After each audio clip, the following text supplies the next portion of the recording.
ನಮಸ್ಕಾರ ವೀಕ್ಷಕರೇ, ಈಗ 4ನೇ ಅಧ್ಯಾಯದ 17ನೇ ಶ್ಲೋಕ.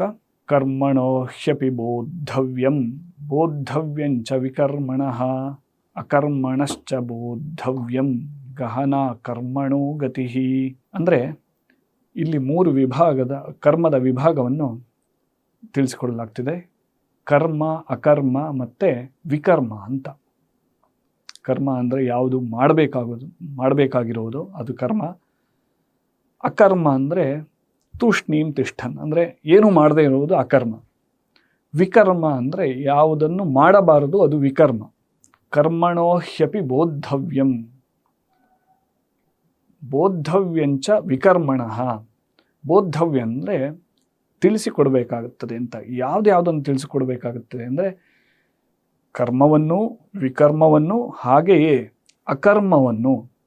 ಅಕರ್ಮಣೋಪಿ ಬೋದ್ಧವ್ಯಂ. ಯಾಕೆ ಅಂದರೆ ಈ ಕರ್ಮದ ಗತಿಯೇ, ಅಂದರೆ ಕರ್ಮದ ಸೂಕ್ಷ್ಮ ವಿಚಾರವೇ ಆಗಿದೆ. ಗಹನ ಕರ್ಮಣೋ ಗತಿ. ಈ ಕರ್ಮದ ಗತಿಯೇ ತುಂಬ ಗಹನವಾದ್ದರಿಂದ ನಾವು ಪ್ರತಿಯೊಂದನ್ನು ತಿಳಿದುಕೊಳ್ಬೇಕಾಗ್ತದೆ ಅಂತ ಈ ಶ್ಲೋಕದಲ್ಲಿ ಹೇಳಲಾಗಿದೆ.